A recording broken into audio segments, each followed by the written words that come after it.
앞에서 우리는 하나님의 감성에 대해서 살펴보았습니다.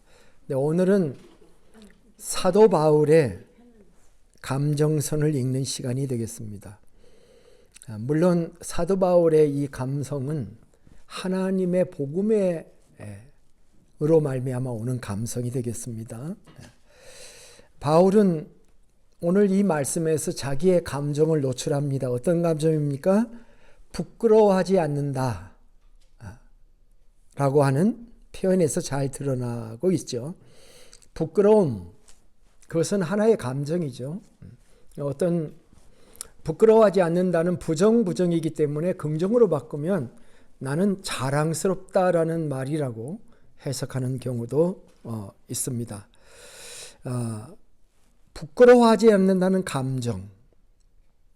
한국인들은 이 부끄러움의 감정을 가집니다. 아마 한국인의 이런 감정을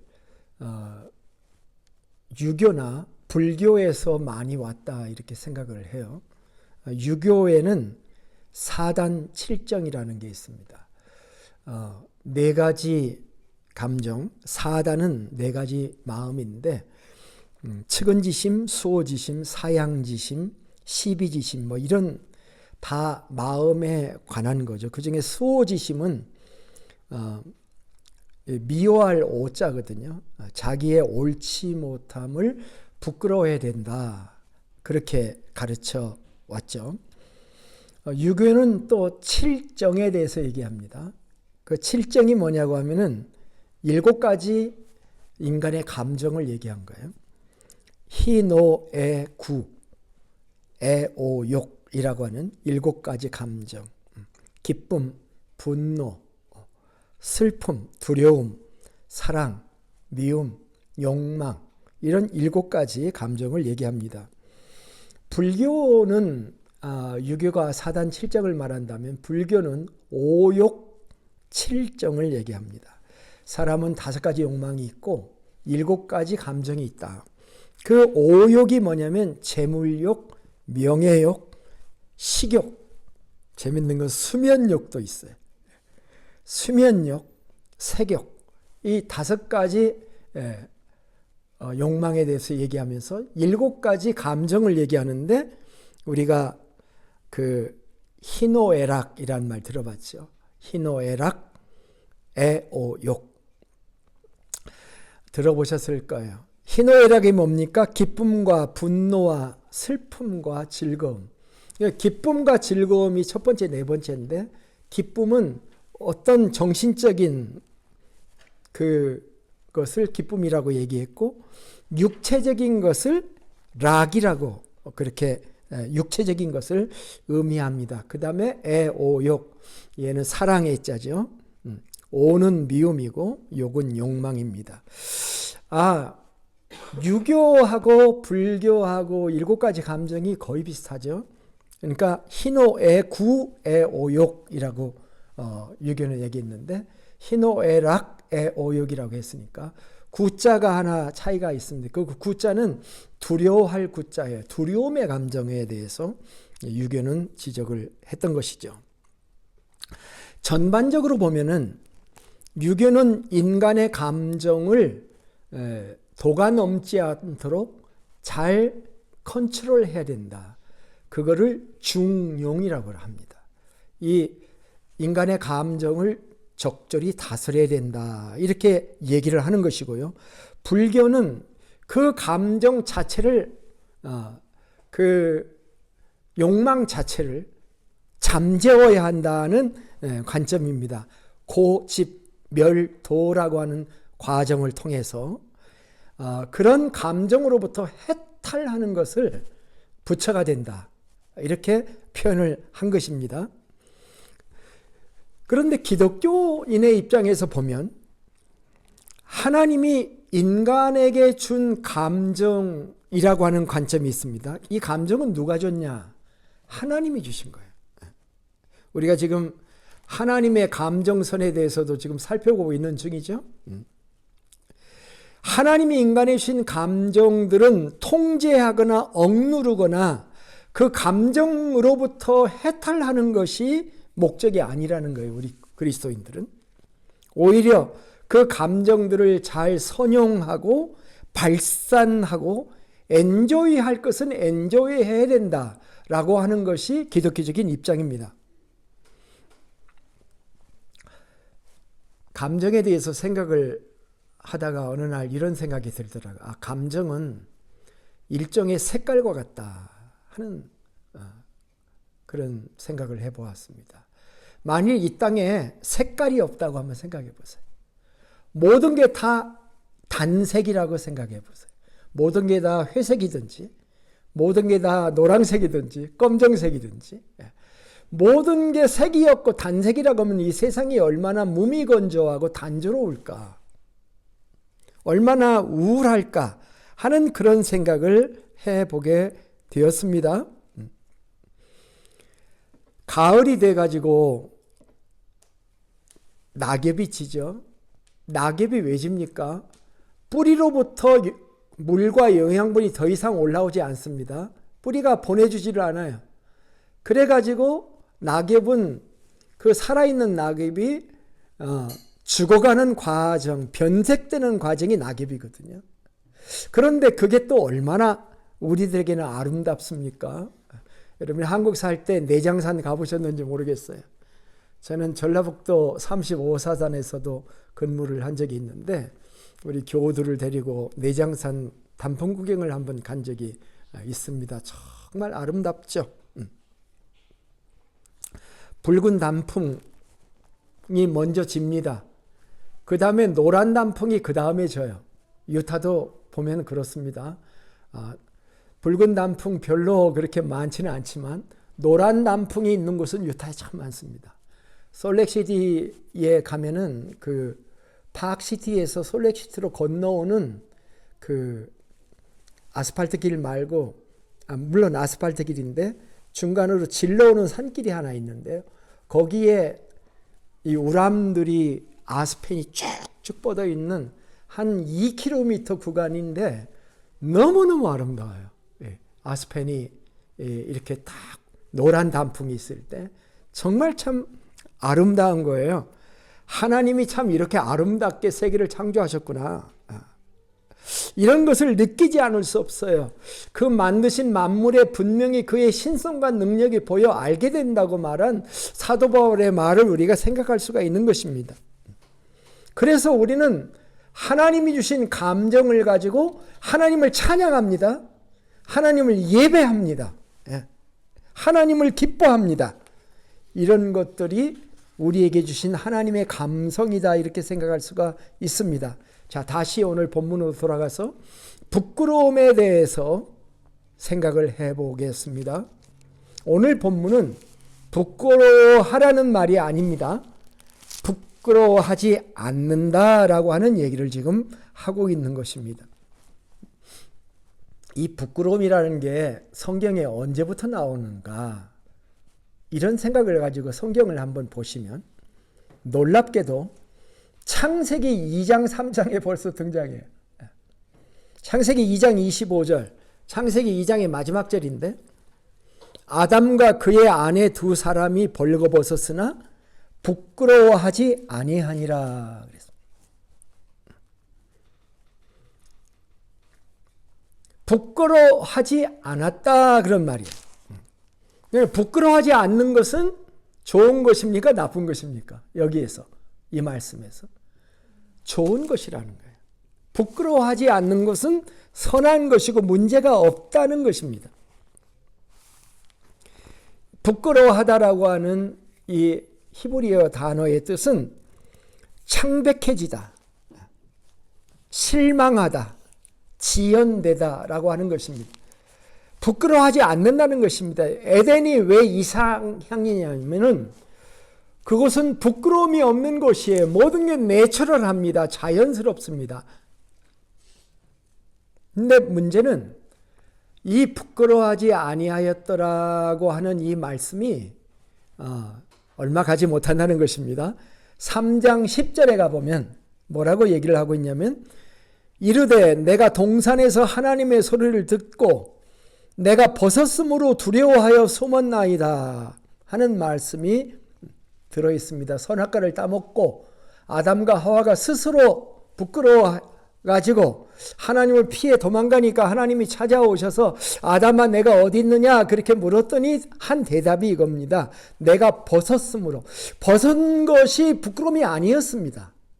그런데 벗은 것이 두려워해서 숨었다. 이렇게 대답을 하는 것입니다. 이제 부끄러워하게 되었다고 말입니다. 이 대답에서 우리가 볼 수 있는 것은 이 부끄러움이 어디부터 시작했느냐라고 하는 것입니다.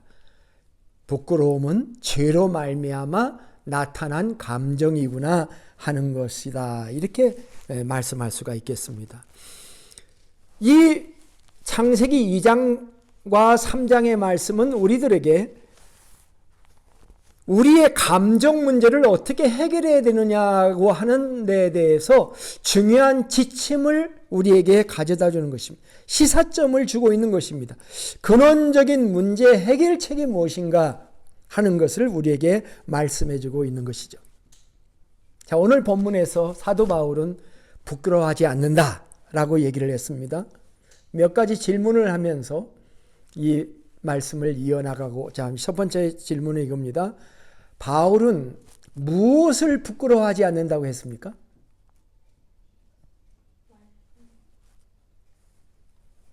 무엇을 부끄러워하지 아니하노니 그랬습니까?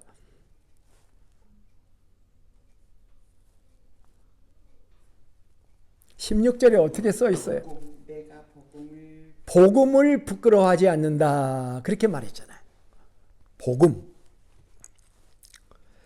사도 바울은 로마서 1장 1절에서 4절에 보면은 예수 그리스도의 종 바울은 사도로 부르심을 받아 하나님의 복음을 위하여 택정함을 입었으니 이 복음은 하나님이 선지자들을 통하여 그 아들에 관하여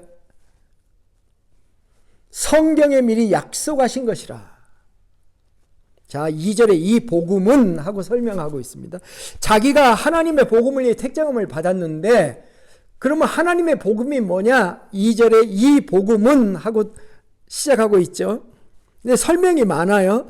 그렇지만 우리가 영문법 공부할 때 주어가 있고 동사가 있는 거 찾아내는 거잖아요.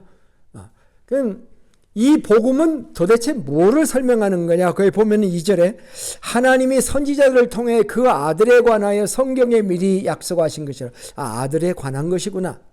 그의 아들에 관하여 말하자면 육신으로는 다윗의 혈통으로 나셨고 성결의 영으로는 죽은 자 가운데 부활하여 능력으로 하나님의 아들로 인정되셨으니 선포되셨으니 곧 우리 주 예수 그리스도시니라. 복음은 뭐라는 거예요? 복음의 핵심은 뭐라는 거예요? 주 예수 그리스도라는 거죠. 그러니까 이 말은 다른 말로 하면 나는 복음을 부끄러워하지 않습니다 라고 하는 이 말은 나는 예수님을 부끄러워하지 않습니다 하는 말하고 같은 말씀인 것입니다.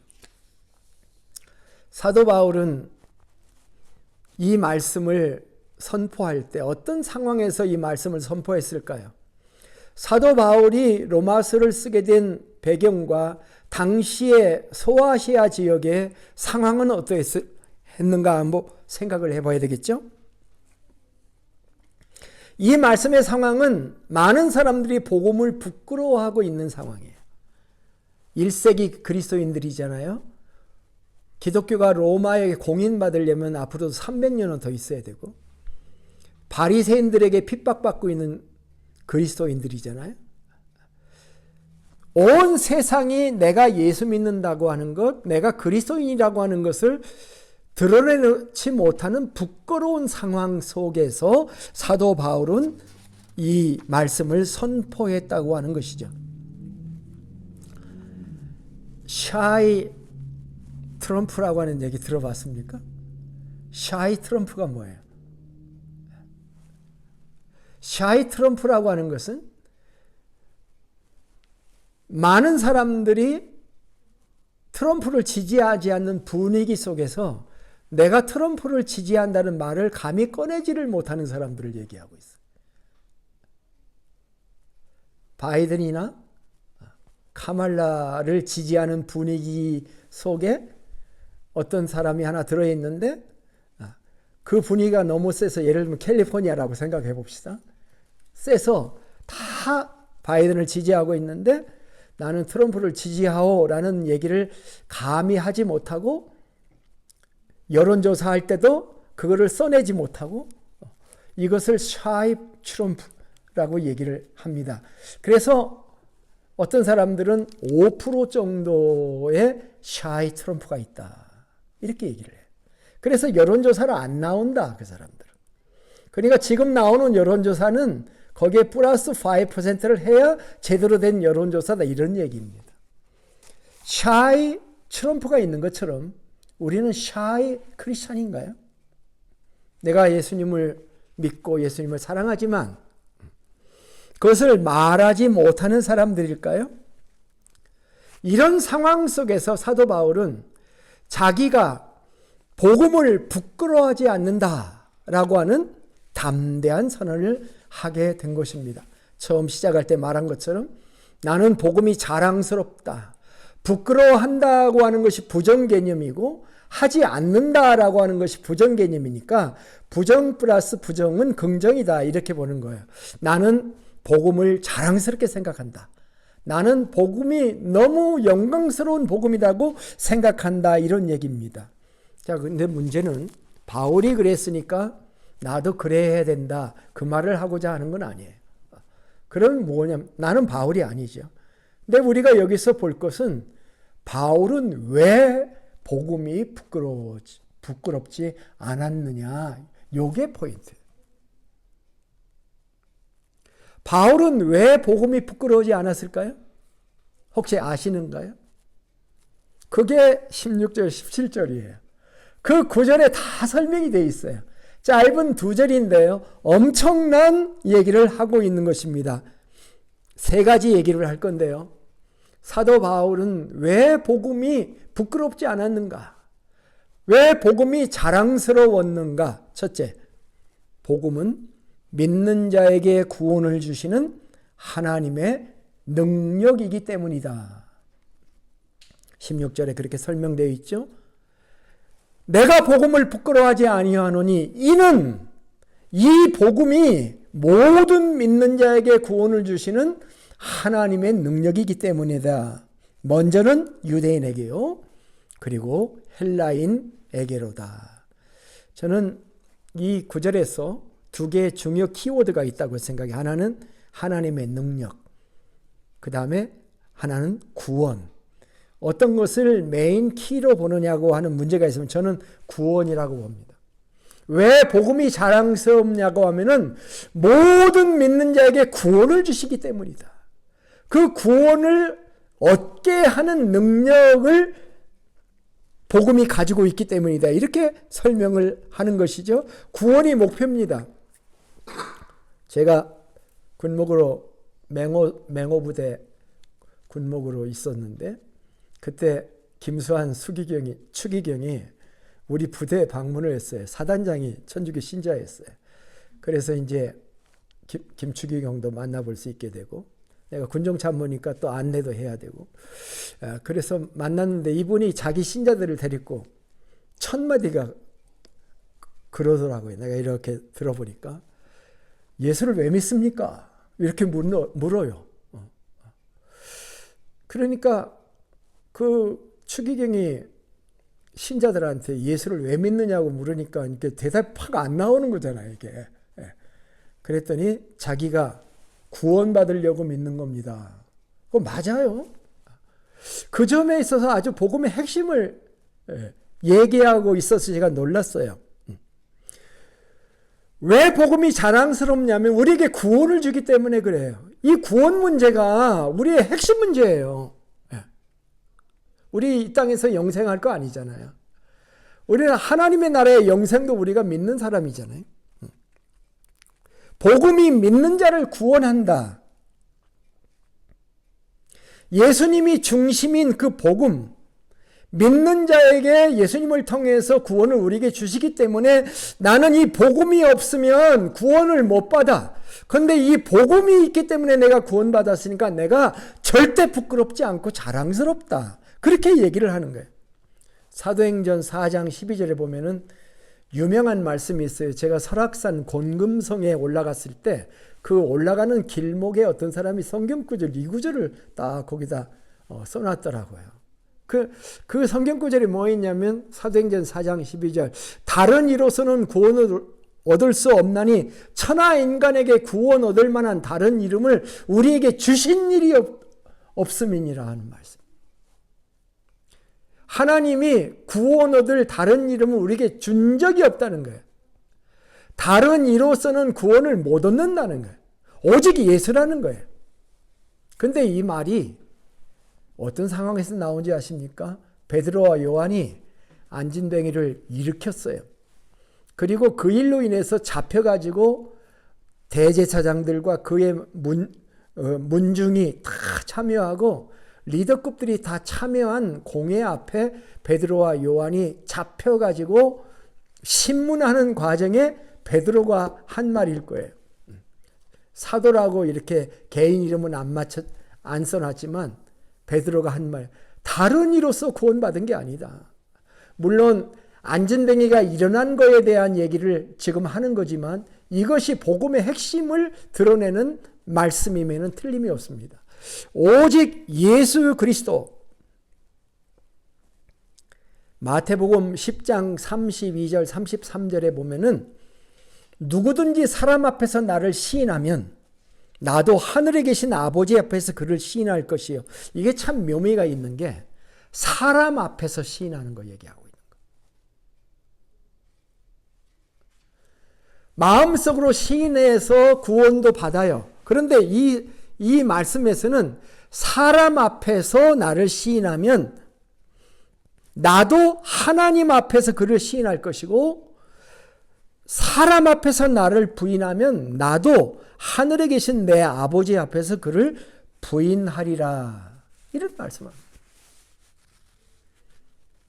복음을 부끄러워하지 않고 예수님을 부끄러워하지 않고 사람 앞에서 예수님이 나의 구원자이신 것을 자랑스럽게 얘기할 수 있는 것.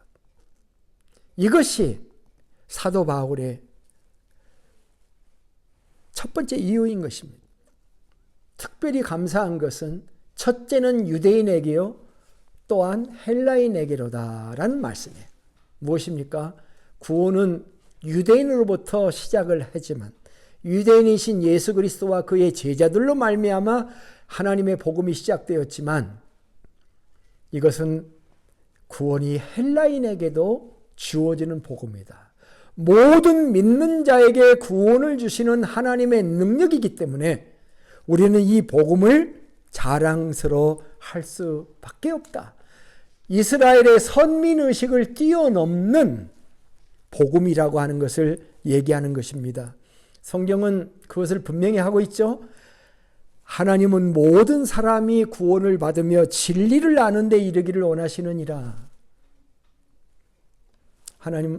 바울은 디모데 전서의 2장 4절에서 디모데에게 그 얘기를 했습니다. 그리고 1장 15절에서 미쁘다 모든 사람이 받을 만한 이 말이요. 그리스도 예수께서 죄인을 구원하려고 세상에 임하셨다 하였도다. 죄인 중에 내가 괴손이라.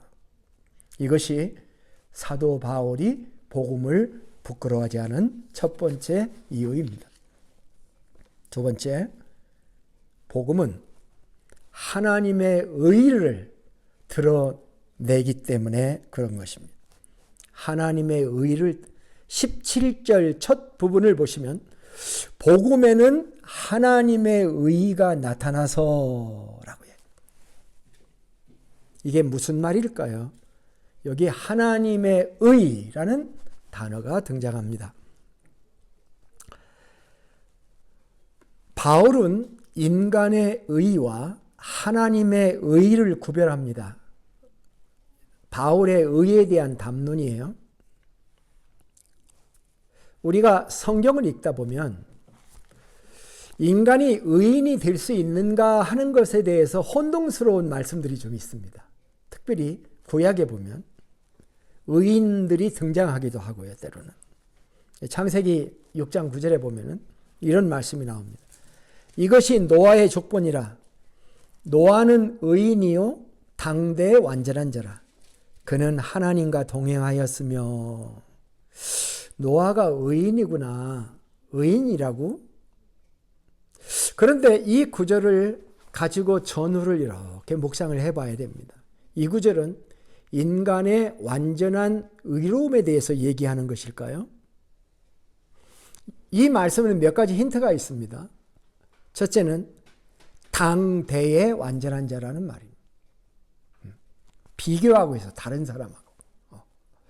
두 번째는 하나님과 동행하였더라는 말씀이에요.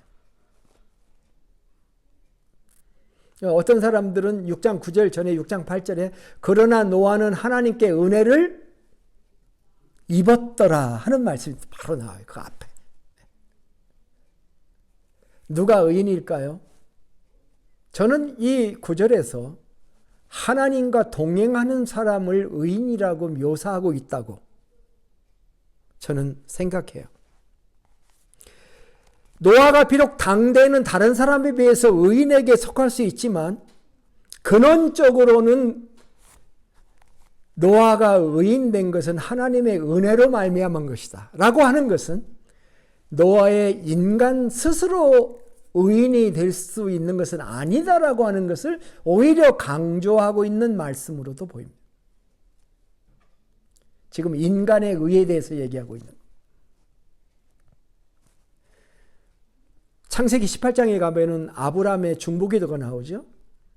소돔 고모라를 멸망시킨다는 천사의 그 메시지 예언을 듣고 소돔 고모라에 있는 자기 조카 롯을 생각하면서 하나님께 중보기도를 하잖아요. 그런데 그때 의인과 악인의 문제를 가지고 논법을 가지고 하나님하고 딜을 하는 거예요. 노아가. 하나님은 의인과 악인을 함께 죽일 수 없는 하나님 아닙니까? 논법이 이러잖아요. 의인이 50명이 있으면 저기를 멸망 안 시키겠습니까? 멸망 안 시키겠다. 40명이면 어떻습니까? 30명이면 어떻습니까? 20명이면 어떻습니까? 10명이면 어떻습니까? 까지 내려가잖아요. 그 50명에서 5번 그 아브라함이 딜을 해요. 하나님하고. 그런데 어떤 사람은 이제 10명에서 끝났어요. 그래서 10명에서 끝나고 이제 기도가 끝난 거예요. 말하자면. 근데 어떤 혹자들은 얘기해요. 그럼 몇 번 더 했어야 된다. 왜 5번만 했느냐? 7번은 해야지. 근데 이 말씀은 묵상하기에 따라서 이 땅에 진정한 의인이 없다는 메시지를 하고 있다. 저는 그렇게 봐요.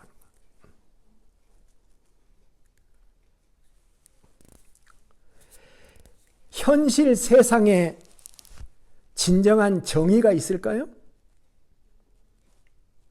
그 역사를 보는 관점에 이런 유명한 말이 있죠. 역사는 승자의 기록이다 하는 말이 있어요.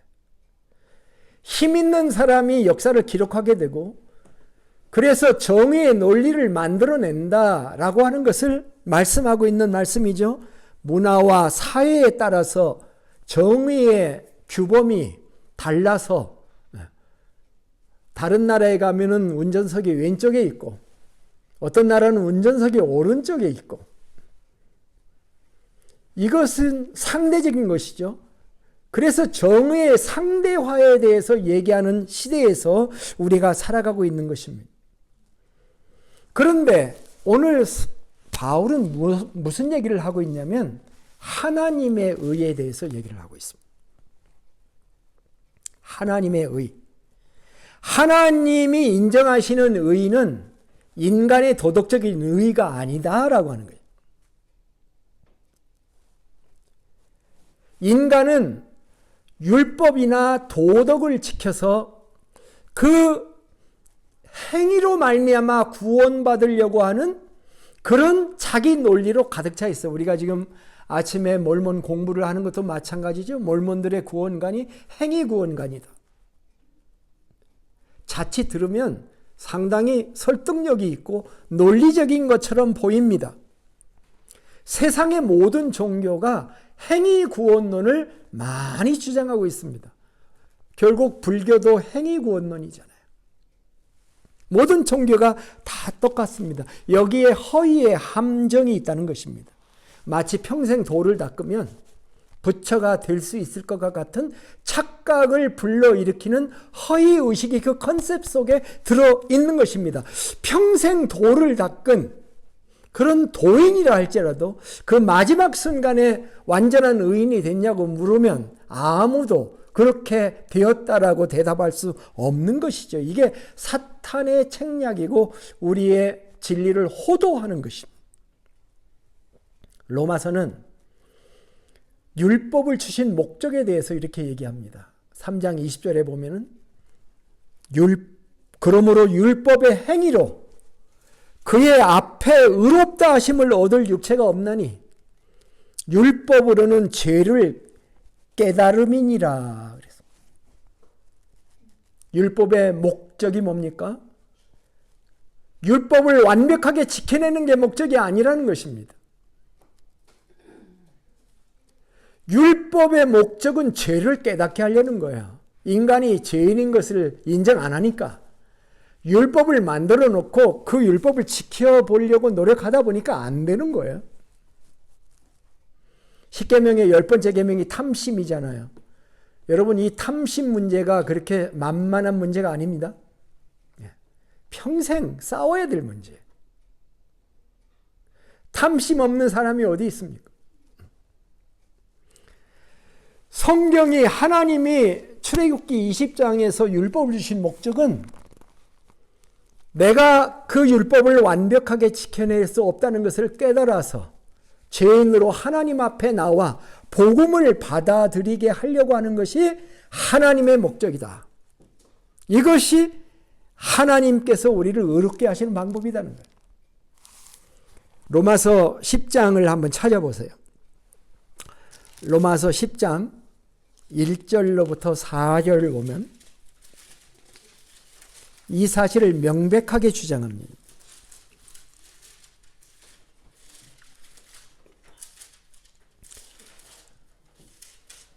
형제들아, 내 마음에 원하는 바와 하나님께 구하는 바는 이스라엘을 위함이니 곧 그들로 구원을 받게 함이라. 사도 바울의 마음속에 있는 민족을 위한 기도 제목을 얘기하는 겁니다. 그들은 이스라엘이죠. 그들이 하나님께 열심히 있으나 올바른 지식을 따른 것이 아니니라. 하나님의 의를 모르고 자기 의를 세우려고 힘써 하나님의 의에 복종하지 아니하였느니라. 그리스도는 모든 믿는 자에게 의를 이루기 위하여 율법의 마침이 되시니라. 예수님은 율법의 종지부를 찍었다는 거예요. 근데 어떻게 종지부를 찍었어요? 하나님의 의를 드러낸 것입니다. 여기 보면은 하나님의 의라는 단어가 있고 자기 의라는 단어가 있습니다. 한번 따라서 해볼까요? 하나님의 의, 자기 의. 여러분, 오늘 주일날 예배 나왔는데 하나님의 의로 나오셨습니까? 자기 의로 나오셨습니까? 이거 굉장히 중요해요.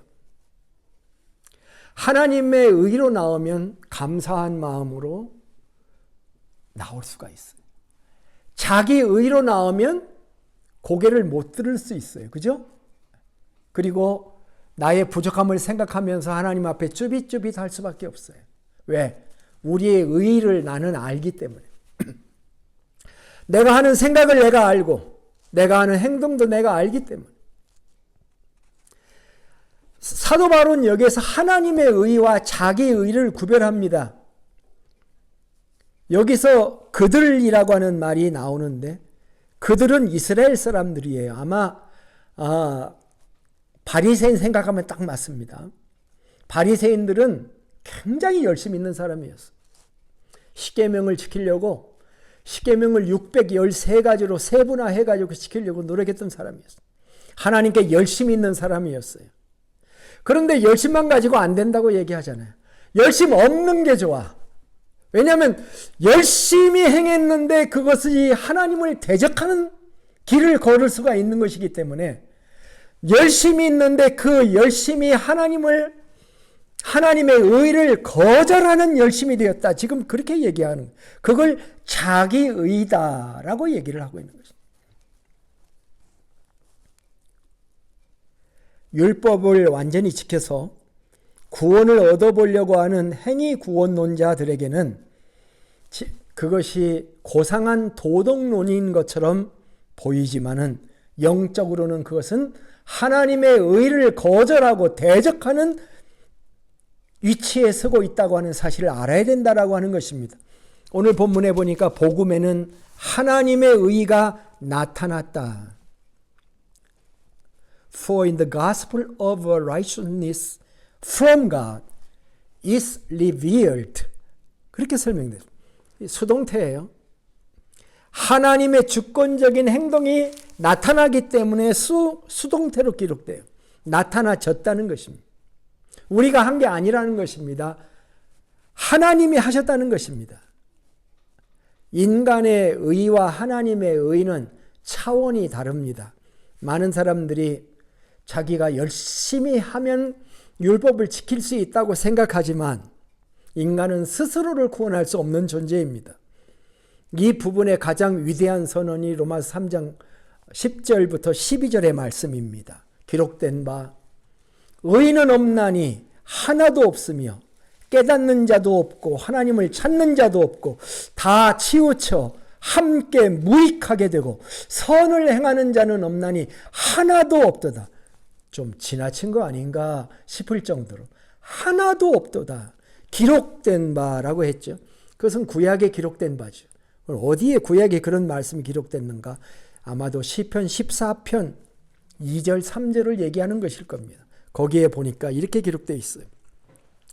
여호와께서 하늘에서 인생을 굽어 살피사 지각이 있어 하나님을 찾는 자가 있는가 보려 하신즉 다 치우쳐 함께 더러운 자가 되고 선을 행하는 자가 없으니 하나도 없도다. 시편이 참 중요한 책입니다. 우리의 글에서. 로마서 4장 25절, 로마서 4장의 마지막 절인데 이 구절도 참 중요한 구절입니다. 예수는 우리가 범죄한 것 때문에 내어줌이 되고 또한 우리를 의롭다 하시기 위하여 살아나셨느니라. 예수님의 죽음도 필요했고 예수님의 부활도 필요했어요. 예수님의 죽음의 의미는 우리의 죄를 위해서 죽은 것이고 예수님의 부활의 의미는 우리를 의롭다 하기 위해서 살아나셨다. 예수님의 대속의 죽음이 우리를 의롭게 해주시는 근거가 되었다고 하는 놀라운 말씀을 하고 있는 것입니다.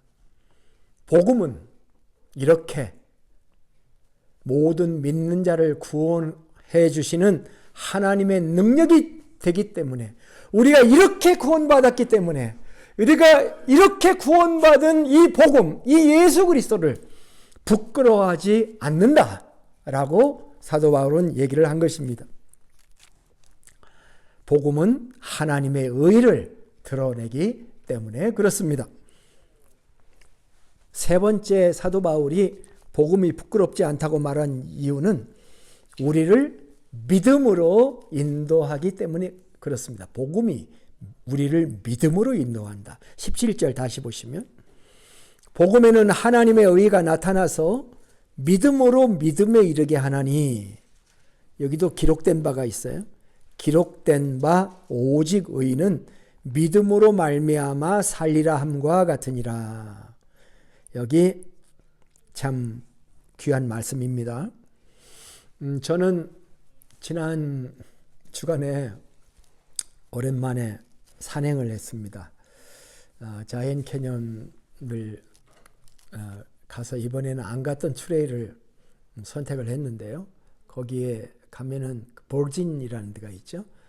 몇 개 스몰 타운 중에 첫 번째입니다. 버진에서 길을 나와가지고 북쪽으로 쭉 올라가는 길이에요. 올라가다 보면은 그 웨스트 템플 자연에서 가장 높은 곳이죠. 웨스트 템플 뒤쪽을 볼 수 있고 거기서 쭉 따라 올라가면 나바가 형성되어 있는 검은 많은 돌들을 볼 수 있는 포인트도 있고, 그리고 더 따라 쭉 올라가면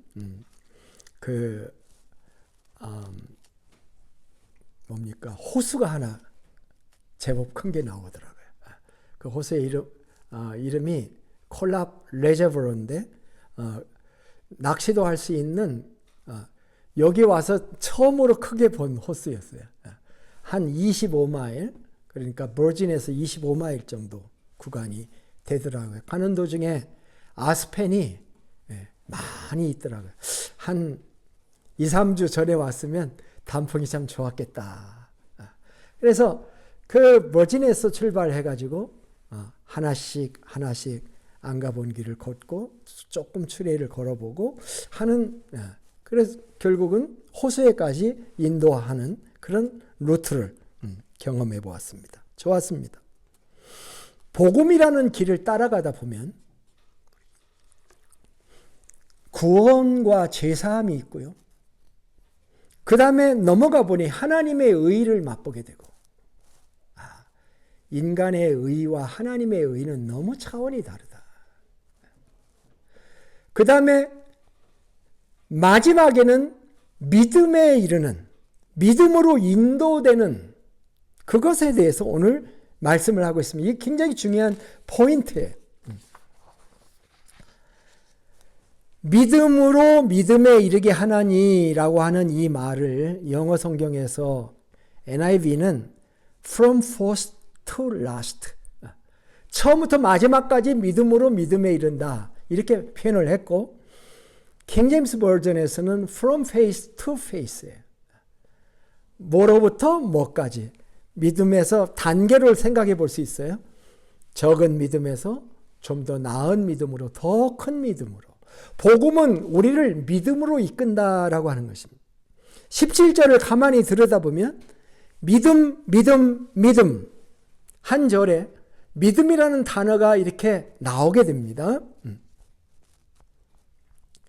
만일 저는 이 믿음을 보는데 내 마음속에 무슨 생각이 드냐면 행위 그 단어가 반사적으로 떠올라요.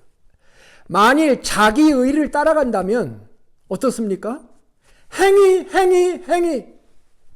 그렇게 따라가는 것입니다. 신앙생활이 더 올바르게 행해야 되는데 그래야 셀레스텔 킹덤에 가는데 행위를 의식하며 신앙생활하면 얼마나 곤고합니까? 얼마나 불안합니까? 얼마나 절망스럽습니까? 우리 신앙생활 하다가 가장 절망스러운 순간이 뭔지 아십니까? 이게 하나님이 원하시는 길인데 내 마음은, 사도 바울이 고백한 것처럼 내 마음은 이 길을 원하는데 내 육신은 이 길로 가. 결국 내가 졌어. 이게 그리스도인의 비참한 삶이 되면 안 되는 거잖아요. 복음이 왜 자랑스러운 거냐면 복음은 우리를 행위로 인도하는 것이 아니라 믿음으로 인도한다라고 하는 이 관점을 우리가 가질 수 있어야 된다라고 하는 것입니다. 우리는 복음 때문에, 예수 그리스도 때문에 그분의 은혜로 죄사함을 얻고 하나님의 의를 얻어서 의인이 되었고, 그리고 믿음으로 하나님 앞에 담대히 나아갈 수 있는 것입니다. 오늘 우리가 주님의 전에 나온 것은 한 주간 동안 내 행위가 완전했기 때문에 자랑하려고 나온 게 아니고, 내가 오늘 주님의 전에 나오면서도 나의 부족함을 내가 너무나도 잘 알지만 내가 주님의 복음을 의지해서 믿음으로 나와 아버지 앞에 담대히 나와 당당하게 나와서 하나님을 예배할 수 있는 것이다라고 하는 것입니다. 만일 우리가 행위로 나오게 하신다면 매 순간 우리는 심판대 앞에 서는 것일 겁니다. 그리고 재앙이 될 것입니다. 만일 내 행위로 하나님께 나아간다고 한다면 행위를 완전하게 해야, 불신자들 중에 그런 사람이 있잖아요. 내가 죄 가운데 살고 있기 때문에 나 교회 나갈 수가 없어요. 내가 내 자신을 다 깨끗하게 정리한 다음에 그때 교회 나갈게요 라고 하는 사람의 케이스, 그 사람은 과연 죽기 전에 나올 수 있을까요?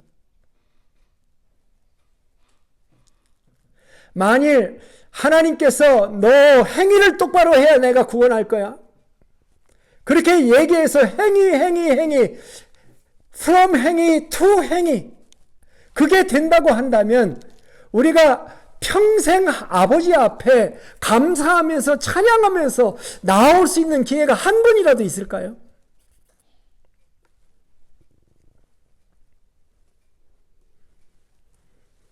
믿음으로 산다는 것이 무엇일까? 믿음에서 믿음에 이른다고 하는데, 믿음으로 산다고 하는 것이 무엇일까? 원래 이 오리지널한, 거기도 기록된 바 그랬잖아요. 기록된 바 오직 의인은 믿음으로 말미암아 살리라 함과 같으니라. 이 유명한 구절입니다. 한번 따라서 합시다. 오직 의인은 믿음으로 말미암아 살리라. 우리는 믿음으로 사는 사람들이에요. 믿음으로. 근데 이 말은 매우 어려운 상황에서 나온 말이에요. 이 말의 원전은 하박국서입니다. 하박국서 2장에 가보면 하박국이 하나님 앞에 막 탄원을 해요. 그 탄원의 내용이 뭐냐면은 이런 거예요. 어떻게 하나님의 백성을 하나님이 심판하는데 하나님을 안 믿는 이방 사람들이 하나님의 백성을 쳐서 나라가 망하게 하십니까? 하나님이 자신의 백성을 심판하는 건 알겠는데 왜 심판의 방법이 이방 민족입니까? 이걸 가지고 하나님 앞에 막 하소연하는 거죠. 그리고 응답이 올 때까지 망루에 서서 기다리는 거예요. 그럼 그런 기도 해보셨습니까? 기도하고서 기다리는 거예요. 근데 많은 사람이 기도하고 잊어버려요. 기다리지를 않아요. 근데 하박국이 기다리다가 들은 음성이 뭐냐고 하면은 하박국서 2장 4절, 3절, 4절 이 묵시는 정한 때가 있나니 그 종말이 속히 이르겠고 결코 거짓되지 아니하리라. 비록 더딜지라도 기다리라. 지체되지 않고 반드시 응하리라. 보라, 그의 마음은 교만하며 그 속에서 정직하지 못하나 의인은 그의 믿음으로 말미암아 살리라. 이게 무슨 말이냐면 이 갈대아 사람, 바벨론 사람인데 바벨론이 이스라엘을 망하게 하잖아요. 남한국 유다를 망하게 해요. 북한국은 아수르가 멸망시키고 남한국은 바벨론이 멸망시키는데 멸망하게 되는 그런 상황, 그런 역사가 돌아가는 것을 볼 때 하박국이 하나님 앞에 지금 하소연한 건데 의인은 믿음으로 사는 거다. 그런 상황에도 기다려라. 묵시가 있다. 묵시. 하나님의 말씀이 있다.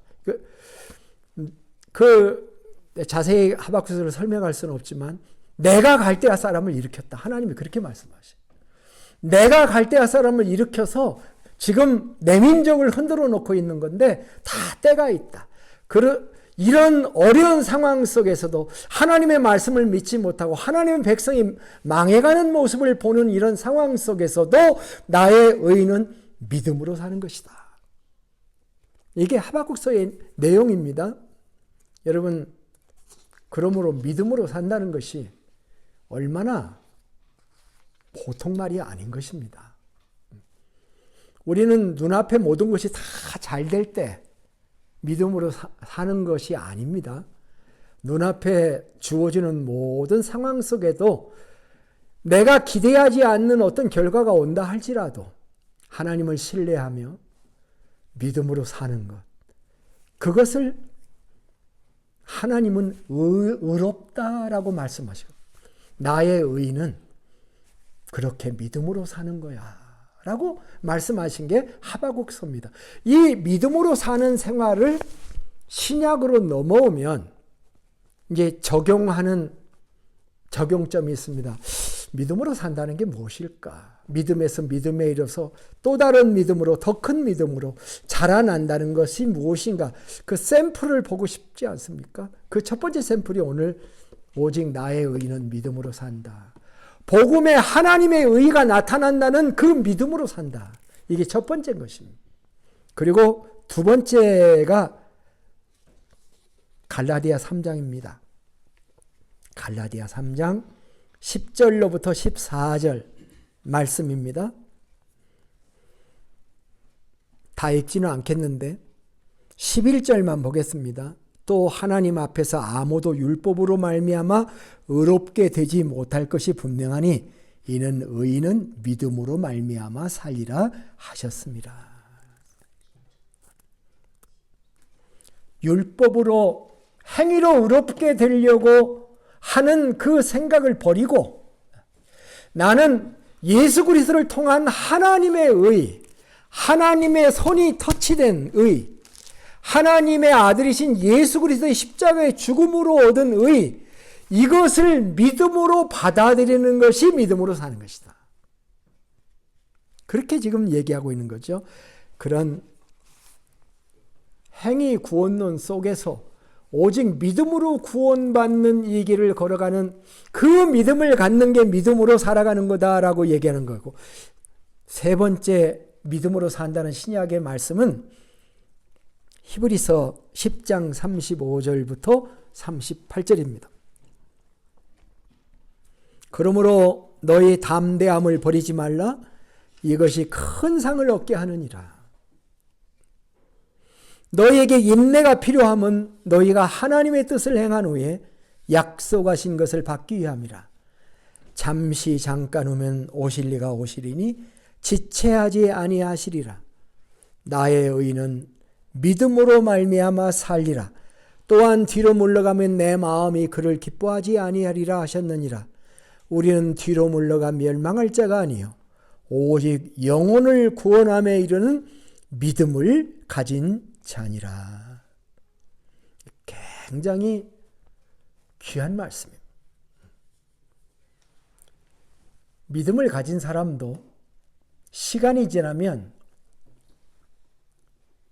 그 담대했던 마음도 약해질 수가 있죠. 그죠? 환난이 경첩되고 가중되어 보세요. 그러면 약해지죠. 담대함도 약해지고. 그래서 뒤로 물러갈 수 있게 되고, 전진하는 믿음이 아니라 믿음에서 믿음으로 나가야 되는데 역행하는 그런 상황 속에 들어갈 수 있습니다. 너희 담대함을 버리지. 믿음으로 산다는 것은 뭐냐?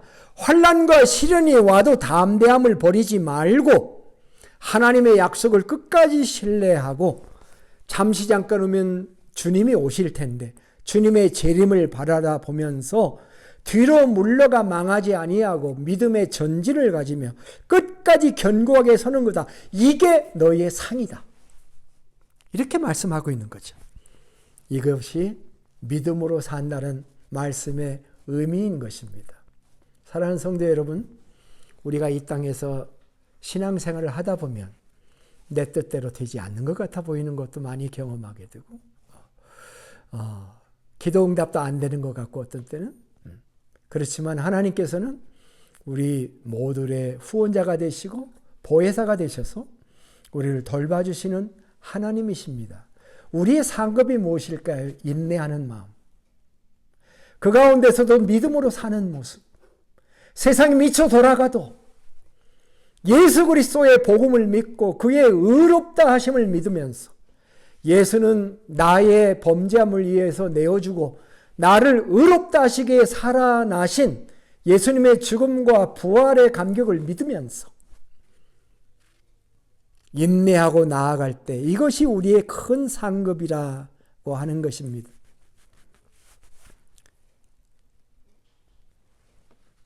이제 말씀을 마치겠습니다. 제가 로마서에서 정말 좋아하는 구절 중에 하나가 깊도다 하나님의 지혜와 지식에 무궁하며 풍성하며 그의 판단은 헤아리지 못할 것이며, 11장 33절 기억하기도 좋아요. 11장 33절에는 위대한 선언이 나오죠. 깊도다. 우리를 행위로 몰아가지 않으시고 믿음으로 몰아가시는 하나님의 지혜와 하나님의 생각이 얼마나 깊어요. 이 하나님의 감성이 얼마나 놀라운 것입니다. 그의 판단은 헤아리지 못할 것이며 그의 길은 찾지 못할 것이로다. 누가 주의 마음을 알았느냐? 마음 얘기가 나오죠. 누가 그의 모사가 되었느냐? 누가 주께 먼저 드려서 갚으심을 받겠느냐? 그럴 수 없다는 거예요. 우리가 주님의 마음도 알 수가 없고 우리가 주님께 먼저 드려서 주님께 받는 것도 아니고 거꾸로죠. 하나님의 은혜를 주셔서 우리가 그 은혜를 받는 거예요. 그러면서 그 유명한 36절 이는 만물이 주에게서 나오고 주로 말미암고 주에게로 돌아갑니다. 이야. From him, through him, to him. 이 세상의 모든 것은 주님으로부터 왔고 주님을 통해서 우리가 가지고 있는 것이고 그리고 영광도 그분에게 돌려야 될 것.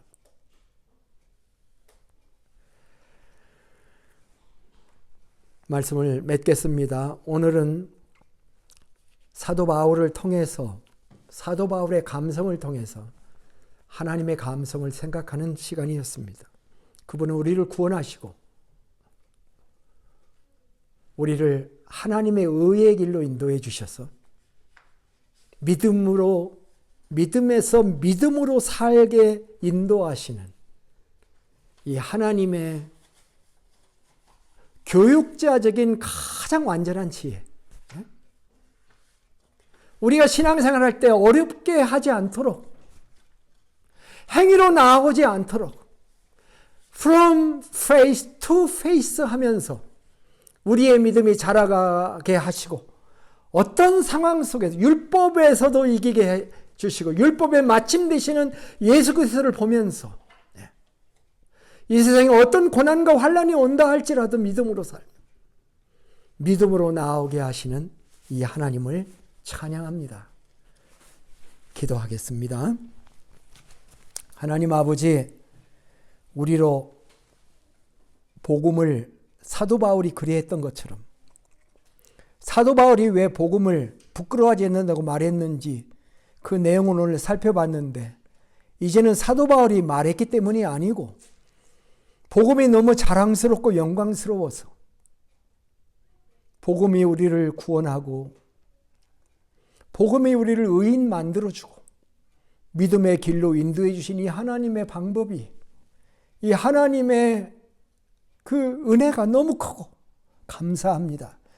이제는 행위를 따라가지 아니하며 은혜를 따라가며 믿음으로 나아가며 하나님의 말씀을 순종해가는 저희들의 삶이 되도록 축복하여 주시옵소서.